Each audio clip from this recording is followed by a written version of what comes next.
بسم اللہ الرحمن الرحیم۔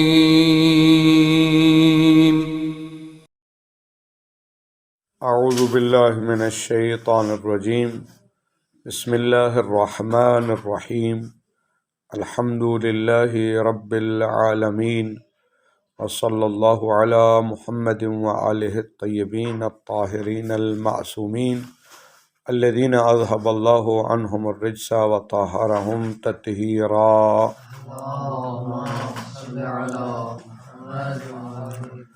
وَأَمَّا غُسْلُ الْمَسِّ لِلْمَيِّتِ الْآدَمِيِّ النَّجِسِ فَبَعْدَ الْبَرْدِ وَقَبْلَ التَّطْهِيرِ بِتَمَامِ الْغُسْلِ فَلَا غُسْلَ بِمَسِّهِ قبل البرد وبعد الموت۔ توجہ فرمائیں، واجب غسل وہ چیزیں جو موجب غسل تھیں، چار ہم پڑھ چکے ہیں۔ غسل جنابت موجب غسل ہے، عورتوں کے لیے حیض، استحاضہ اور نفاس وہ موجب غسل ہیں۔ جنابت کا مردوں عورتوں دونوں سے تعلق ہے، اور جو تین غسل تھے وہ مخصوص ہیں عورتوں کے ساتھ۔ جو پانچویں چیز موجب غسل ہے یہ بھی مشترک ہے مرد اور خواتین میں۔ وہ یہ ہے کہ جب میت کو انسان ہاتھ لگائے، ٹھنڈا بندہ فوت ہو گیا، ٹھنڈا ہونے کے بعد اور غسل دینے سے پہلے، غسل مکمل ہونے سے پہلے، اور اس کی جو جسم ہے، باڈی ہے، وہ ٹھنڈا ہونے کے بعد، اگر آپ کے جسم کا کوئی حصہ میت کے جسم کے کسی حصے سے ٹچ ہو جائے، لازمی نہیں ہے ہاتھ ٹچ ہوں، کوئی بھی آپ کا، جیسے بعض لوگ اپنے آپ کو میت پر گرا دیتے ہیں، آپ کے جسم کا کوئی حصہ میت کے جسم کے کسی حصے سے اگر وہ مس ہو جائے تو اس کی وجہ سے اس زندہ شخص پر غسل مس میت واجب ہو جاتا ہے۔ یہ ہے انسان کی حیثیت، ابتدا نطفہ اور انتہا یہ ہے کہ اگر غسل سے پہلے اس کو ہاتھ لگائیں گے تو ہاتھ لگانے والا، یعنی وہ اتنا اس کے اندر نجاست آپ کہہ سکتے ہیں کہ وہ ہاتھ لگانے والے پر واجب ہے کہ وہ غسل مس میت کرے۔ نہیں، اگر کپڑوں پر ہاتھ لگتا ہے تو پھر غسل مس میت واجب اس کے جسم کو، بدن کو وہ لگے، چاہے اس کے ناخن بالوں کو ہی کیوں نہ لگے، البتہ اس کی تفصیلات آئیں گے۔ اچھا جی، تو فرماتے ہیں میت کو مس کرے، میت کے ساتھ آدمی کی قید لگائی ہے۔ اس کا مطلب ہے غیر آدمی کی جو میت ہے، ٹھیک ہے، مثلا باقی جانور، ان کو، مردار کو اگر ان کے ہاتھ لگائیں تو غسل مس میت واجب۔ یہ ہمارے ہاں مشہور ہے، چھپکلی کو مارے ہیں تو غسل مس میت، وہ غسل کرنا پڑتا ہے، ایسی کوئی بات نہیں ہے۔ اچھا جی، بہرحال شہید اول نے آدمی کی قید لگائی ہے، اور شہید ثانی نے ساتھ نجس کی قید لگائی ہے۔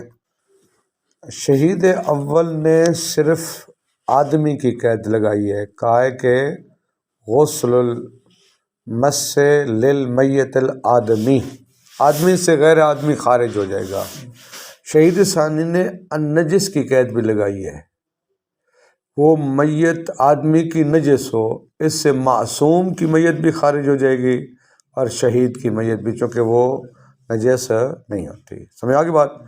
اچھا، اس کا مطلب یہ ہوا کہ ہم نے کہا نا کہ ٹھنڈا ہونے کے بعد اور غسل مکمل ہونے سے پہلے، اس کا مطلب ہے بندہ تازہ مرا ہے، ابھی اس کی جو ڈیڈ باڈی ہے وہ گرم ہے، ابھی وہ ٹھنڈا نہیں ہوا اس کا جسم۔ بعض اوقات فوراً ٹھنڈا ہو جاتا ہے، بعض اوقات فوراً ٹھنڈا نہیں ہوتا ہے، ٹھیک ہے، تو اس صورت میں وہ غسل مس میت واجب نہیں ہوگا۔ اسی طرح اگر اس کو تینوں غسل مل چکے ہیں پھر بھی اگر اس کو ہاتھ لگائیں گے مس میت واجب نہیں ہے، ٹھیک ہے جی۔ اچھا، اب جو عضو لگا ہے میت کو، مثلا آپ کا ہاتھ لگا ہے، ایک تو مس میت واجب ہے، آیا خود اس عضو کو بھی دھونا واجب ہے یا دھونا واجب؟ ٹھیک ہے، اس کے بارے میں دو قول ہیں، بعض کہتے ہیں کہ دھونا واجب ہے، بعض کہتے ہیں دھونا واجب نہیں ہے۔ اچھا، آپ فرماتے ہیں کہ دو غسل مل چکے ہیں، تیسرا غسل رہتا ہے ابھی، اگر آپ دیکھیں پھر بھی مس میت واجب ہے جب تک تینوں غسل مکمل نہیں ہوں گے۔ اب فرض مسئلہ سنیں، پہلا ہوتا ہے آب سدر کے ساتھ، دوسرا غسل ہوتا ہے آب کافور کے ساتھ، تیسرا ہوتا ہے خالص پانی کے ساتھ۔ تیسرا کون سا ہے؟ خالص پانی۔ آپ وہ عضو جس کا غسل مکمل ہو چکا ہے لیکن ابھی کچھ باقی اعضاء رہتے ہیں، وہ جو عضو جس کا غسل مکمل ہو چکا ہے اس کو ہاتھ لگانے سے بھی غسل واجب ہوتا ہے یا؟ اس میں دو قول ہیں، بعض کہتے ہیں چونکہ اس عضو کا غسل مکمل ہو چکے ہیں تینوں کے تینوں لہذا واجب نہیں، بعض کہتے ہیں نہیں، شرط یہ ہے کہ جب تینوں غسل مکمل ہو جائیں، وہ مکمل تب ہوں گے جب پورے کے پورے اس کو غسل مل چکا ہو۔ سمجھ آ گئی بات؟ اچھا جی، پھر فرماتے ساتھ وضو بھی کیا جائے گا، اور بھی چھوٹی چھوٹی تفصیلات کتاب نکالیں، آسان بات ہے، بہت آسان ہے، کچھ بھی نہیں ہے آج۔ فرماتے وَأَمَّا غسل المس سے، مس کا غسل، کس کو مس؟ للمیت، للمیت کا متعلق مس ہے، میت کو مس کرنے کا غسل۔ الآدمی، یہ صفت ہے میت کی، وہ میت کس کی ہو؟ آدمی کی ہو۔ اس کا مطلب ہے غیر آدمی جانور مر جاتے ہیں تو ان کو ہاتھ لگانے سے غسل مس میت واجب نہیں ہوتا۔ النجس سے، یہ شہید ثانی نے قید لگائی ہے، یہ شہید ثانی کی عبارت ہے، ٹھیک ہے؟ نجس ہو یعنی نجس آدمی کی میت کو مس کرنے سے غسل واجب ہوتا ہے۔ اس نجس سے کون خارج ہو جائے گا؟ اگر وہ میت طاہر ہو، مثلاً شہید کی جو وہ میت ہے یا معصوم کی میت ہے، وہ نجس نہیں ہوتے، ٹھیک ہے جی۔ فَبَعْدَ الْبَرْدِ وَقَبْلَ التَّطْہِيرِ بِتَمَامِ الْغُسْلِ، کب غسل واجب ہے؟ ٹھنڈا ہونے کے، میت کے ٹھنڈا ہونے کے بعد، یعنی میت کا بدن ٹھنڈا ہو جائے۔ وَقَبْلَ تطہیر، ابھی میت کی تطہیر نہ ہوئی ہو۔ تطہیر کیسے ہوتی ہے؟ بتمام الغسل، تمام غسل کے ذریعے، یہ بتمام الغسل کا متعلق تطہیر ہے۔ تطہیر بتمام الغسل، تمام غسل کے ساتھ تطہیر سے پہلے اور ٹھنڈا ہونے کے بعد اگر میت کو مس کریں گے تو غسل مس میت واجب ہوگا۔ واضح؟ اچھا، فلا غسل، پس نتیجہ یہ نکلے گا فلا غسل، غسل واجب نہیں ہے، بمس ہی، بمس المیت، میت کو مس کرنے سے، قابل البرد و بعد الموت، یعنی ٹھنڈا ہونے سے پہلے اور مرنے کے بعد، یعنی مر چکا ہے ابھی ٹھنڈا نہیں ہوا، ٹھنڈا ہونے سے پہلے اور موت کے بعد، ٹھیک ہے؟ ان کو یہ کہنا چاہیے تھا بعد الموت قبل البرد، یعنی مر گیا ہو اور ٹھنڈا نہ ہو، مراد وہی ہے۔ واضح ہوئی بات؟ وفی وجوب، یہ غسل نہیں ہے، یہ غسل ہے، ذرا توجہ کیا کر رہے ہیں، غسل کہاں ہوتا ہے، غسل کہاں ہوتا ہے؟ وفی وجوب غسل العضو اللامس، عضو لامس کے غسل کے واجب ہونے میں، یعنی وہ عضو جو آپ لمس کر رہے ہیں میت کو، آیا اس کا دھونا بھی واجب ہے؟ قولان، اس میں دو قول ہیں، چونکہ ایک قول یہ کہ وہ نجس ہے میت، چاہے خشکی کیوں نہ ہو، چاہے خشکی، جب وہ نجس ہو گیا تو اس پہ کیا کریں؟ آپ ہاتھ کو دھوئیں۔ ایک قول یہ کہ نہیں، وہ نجاست ظاہری نہیں، نجاست باطنی ہے۔ بہرحال اجود ہما ذالکا، اجود قول یہی ہے کیا کہ اس کو دھونا واجب ہے، اس کو دھونا واجب ہے۔ سمجھا کی بات؟ اچھا جی، یعنی یہ ذہن میں رکھیں چاہے رطوبت ہو یا رطوبت نہ ہو، اور دوسرا قول کیا ہے کہ واجب نہیں ہے، ٹھیک ہے جی۔ البتہ دوسرا قول بھی ہے کہ بغیر رطوب خشک ہے تو واجب نہیں، اگر تر ہے تو واجب ہے۔ خلافاً للمصنف، برخلاف کس کے؟ مصنف قائل ہیں کہ واجب نہیں ہے۔ وَقَضَى لا غسل بمسی، واپس اصل بات کی طرف آ گئے ہیں۔ اسی طرح غسل نہیں کرنا پڑے گا بمس ہی، بمس میت کو مس کرنے سے، بعد الغسل، غسل کے، یعنی مطلب یہ کہ اس کو سارے کے سارے غسل مل چکے ہیں تو اس وقت بھی اگر ہاتھ لگائیں گے تو غسل مس میت واجب نہیں ہے۔ وَفِي وُجُوبِهِ بِمَسِّ عُضْوٍ كَمُلَ غُسْلُهُ قولان مبتدأ مؤخر ہے، یہ پہلا جملہ خبر مقدم ہے۔ فی وجوبہ کا مرجع حتماً غسل کے واجب ہونے میں، بے مس عضو، اس عضو کو مس کرنے کے ذریعے، کامل غسل ہو، جس عضو کا غسل مکمل، غسل ہو سے مراد عضو، جس عضو کا غسل مکمل ہو چکا ہو اس کو مس کرنے کے ساتھ آیا غسل واجب ہوتا یا نہیں ہوتا؟ قولان ہے، اس میں دو قول ہیں۔ اختار المصنف عدمہ، مصنف نے اختیار کیا ہے کہ جس عضو کا غسل مکمل ہو چکا ہے اس کو مس کرنے سے غسل واجب نہیں ہوتا۔ ٹھیک ہے جی، یعنی وجوب غسل واجب نہیں ہے۔ ٹھیک۔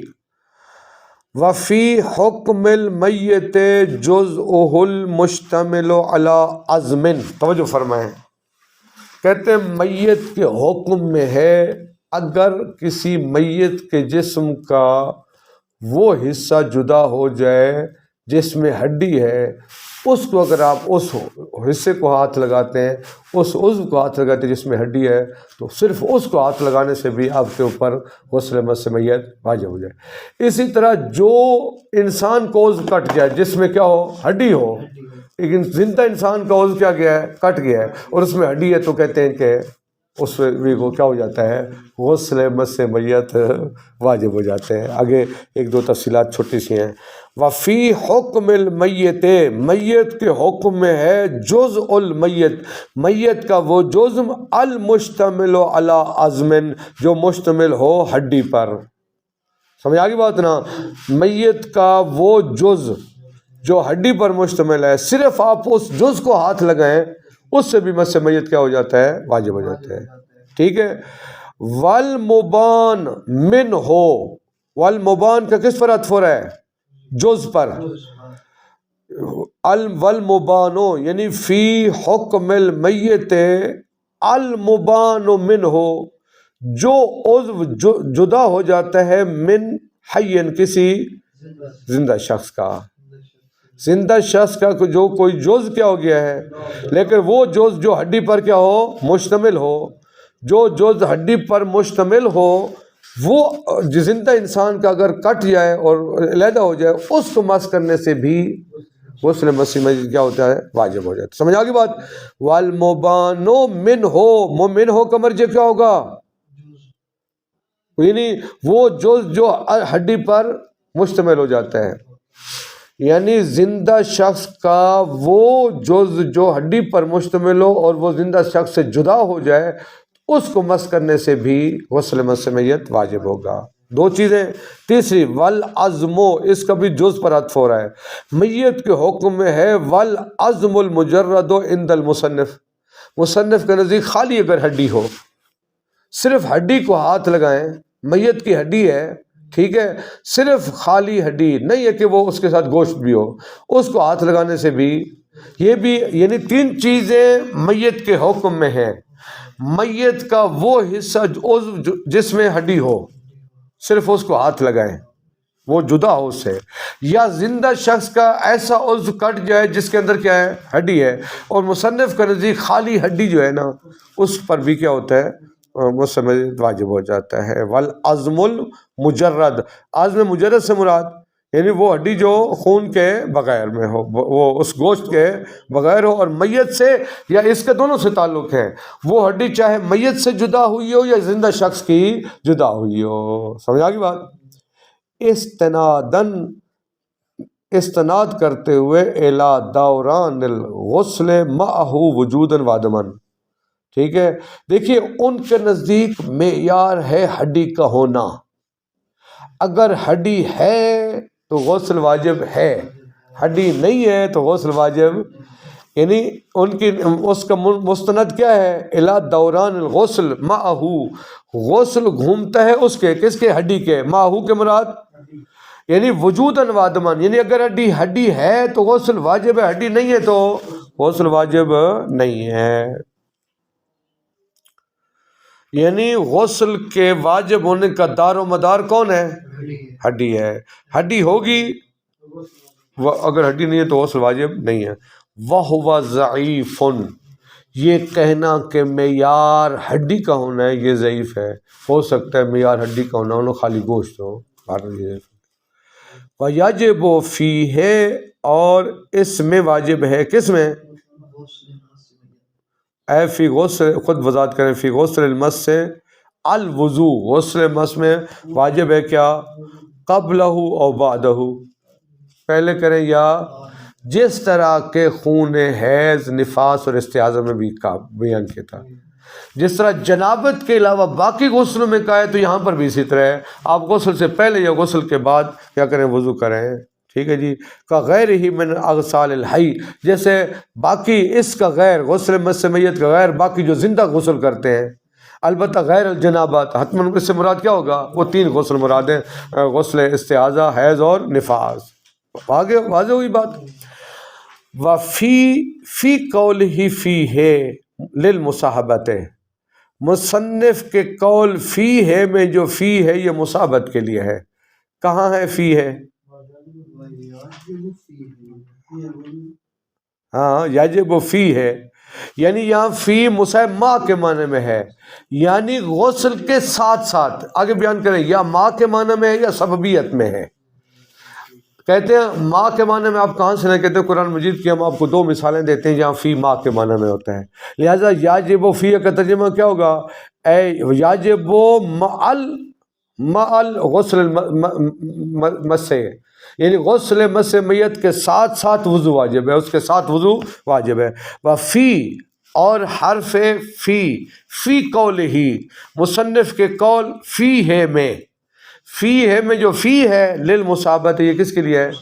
کا قول تعالی ادخلوا فی امم، ادخلوا مع امم ہے.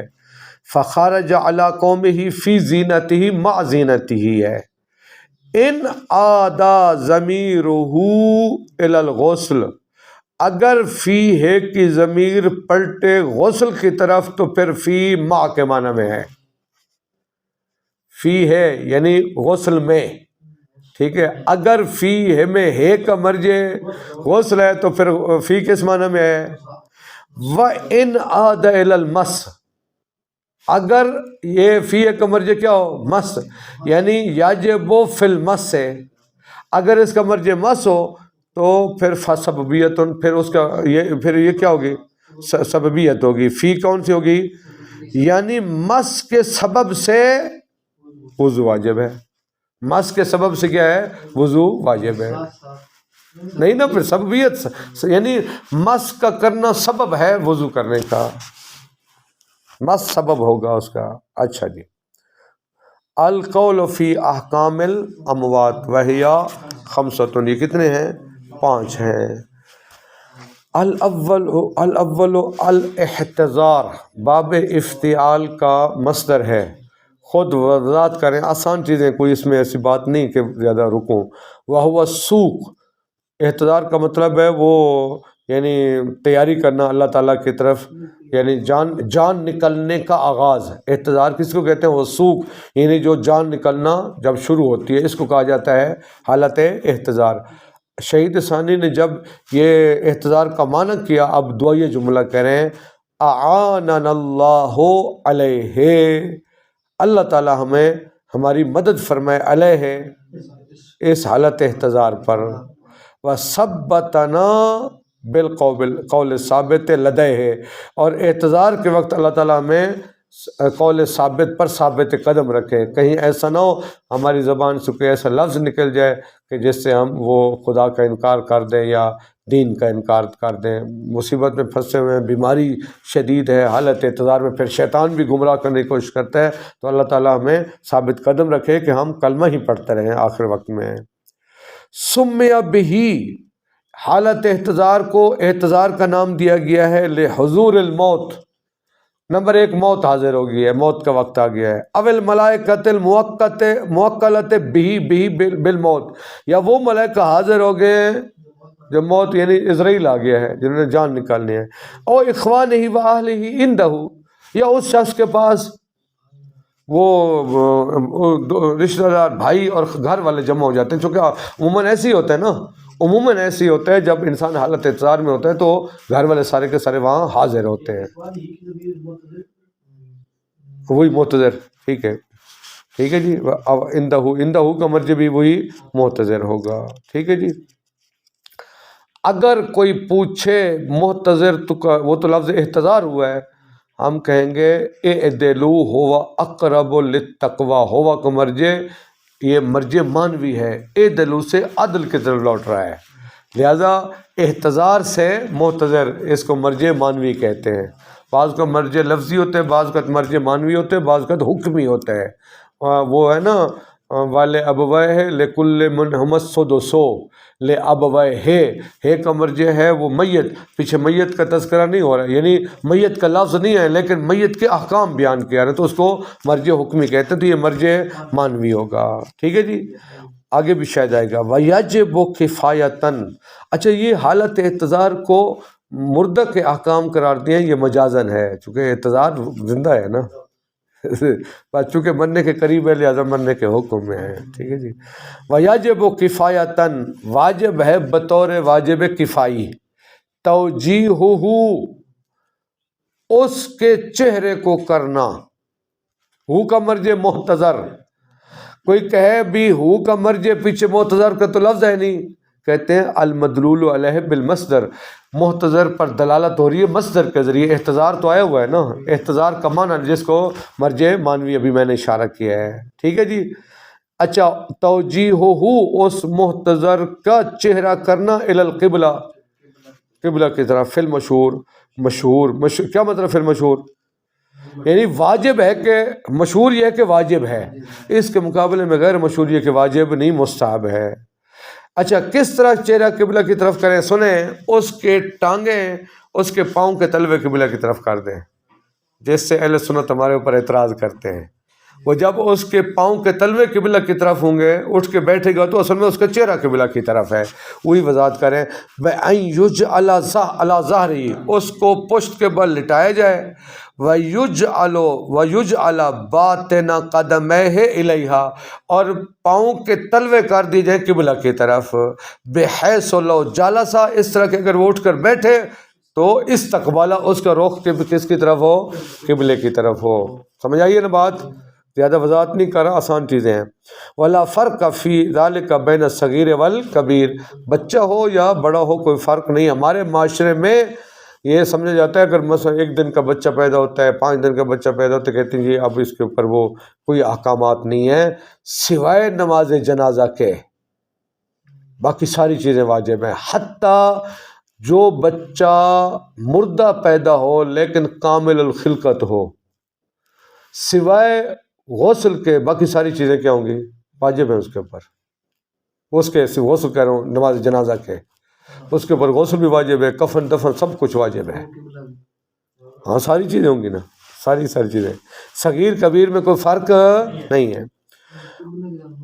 اچھا چلیں کر سکتے ہیں، تو ولا یختص الوجوب بولیہ، کہتے ہیں وجوب ولی کے ساتھ مختص نہیں ہے، کس چیز کا وجوب، یہ حالت ہے اس کو روب قبلہ کرنا، بل بمن علم باحتضاری، بلکہ جس کو بھی اس کے حالت احتضار کا علم ہو، وَإِن تَعَقَّدَ فِيهِ، اگرچہ زیادہ تاکید ولی کے لیے ہے، ولی کے لیے ہے، وَفِي الْحَاضِرِينَ، اور جو حاضر ہیں ان کے لیے کہ وہ یہ توجیہ کریں اس کی قبلے کی طرف، وَيُسْتَحَبُّ نَقْلُهُ إِلَى مُصَلَّاهُ، مستحب ہے اس کو اس کے مصلی کی طرف، یعنی جہاں مصلی سے مراد ہوا ما کانا اعدہو کا مرجع ما، وہ جگہ جس کو اس نے تیار کر رکھا ہے للصلاۃ فیہ، تاکہ اس جگہ میں نماز پڑھے، او علیہ، یا جس جگہ پر وہ نماز پڑھتا ہے، مثلا وہ سجادہ ہے، وہ کیا کہتے ہیں جا نماز وغیرہ، جس پر اس نے نماز، وہ جس پر کھڑے ہو کر وہ نماز پڑھتا تھا وہاں لے جائیں۔ یہ کب ہے، کب مستحب ہے؟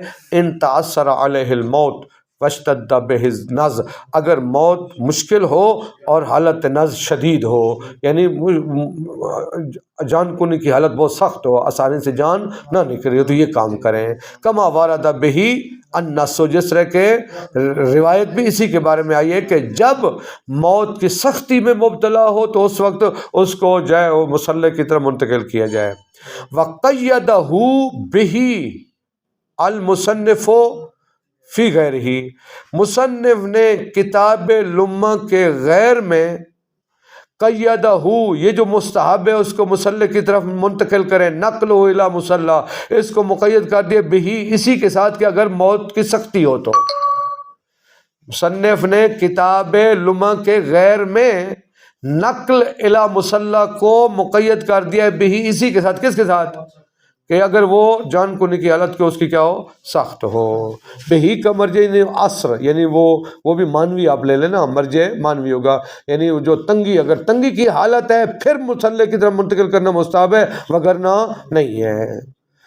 وَتَلْقِينُهُ الشَّهَادَتَيْن، اس کو شہادتین کی تلقین کریں، وَالْإِقْرَارُ بِالْأَئِمَّةِ، اسے کہو کہ ائمہ علیہ السلام کا اقرار کرو، وَالْمُرَاد بِالتَّلْقِين التَّفْہِيم، تلقین سے مراد اس کو سمجھائیں۔ یہ یقالو، یہ تلقین لفظ نکالیں، یقالو اس کے تلقین کے لفظ کا ترجمہ کریں، کہا جاتا ہے غلام لقن، اے سریع الفہم، یعنی جو جلدی پک کرتا ہے، تو یہاں پر میت کو سمجھائیں آپ اس کو۔ فیعتبر افہامہ ذالک، تو معتبر ہے اس معتذر کو یہ چیزیں کیا کی جائیں، سمجھائی جائیں۔ اور پھر وینبغی للمریض متابعتہ، مریض کے لیے بھی مستحب ہے، اس کو چاہیے کہ وہ زبان سے ان کا تکرار کرے، والقلب، زبان سے نہیں کر سکتا تو دل سے، فَإِن تَعْذَرَ اللِّسَانُ اقْتَصَرَ عَلَى الْقَلْبِ، وَكَلِمَاتِ الْفَرْجِ فرج، وَكَلِمَاتِ الْفَرْجِ کامیابی کے کلمات، ہیا لا الہ الا اللہ الحلیم الکریم، الی قولہ سلام علی المرسلین والحمد للہ رب العالمین۔ وینبغی، یہ لائن پڑھ دوں، وینبغی ان یجعل خاتمۃ تلقینہ لا الہ الا اللہ، چاہیے کہ اس کی تلقین کا خاتمہ ہو اس کلمے پر لا الہ الا اللہ، یہ آخری اس مریض کی زبان پہ ہونا چاہیے۔ فمن کان آخر کلامہ لا الہ الا اللہ، جس کا آخر کلام لا الہ الا اللہ ہو، داخل الجنت، وہ کیا ہوگا، جنت میں داخل ہوگا۔ وقراءۃ القرآن عندہ، ٹھیک ہے جی، یہ مستحب ہے کہ اس کے پاس بیٹھ کے قرآن مجید کی تلاوت کریں، قبل خروج روحہ و بعدہ، روح کے نکلنے سے پہلے، روح کے نکلنے کے بعد۔ کیوں؟ للبرکت، ایک تو برکت ہو جائے گی، والاستدفاء، خصوصاً وہ شر شیاطین سے بچ سکے گا، کیونکہ آخری وقت میں شیطان اس کے اوپر حملہ کرتا ہے، جب قرآن وہ کی تلاوت کی جائے گی تو ان کے شر سے یہ بچ جائے گا۔ خصوصاً یاسین والصافات قبلہ، خصوصاً روح کے نکلنے سے پہلے سورہ یاسین صافات پڑھیں، لتعجیل راحتہ، تاکہ آرام سے اس کی روح نکل جائے۔ وصلی اللہ علی محمد۔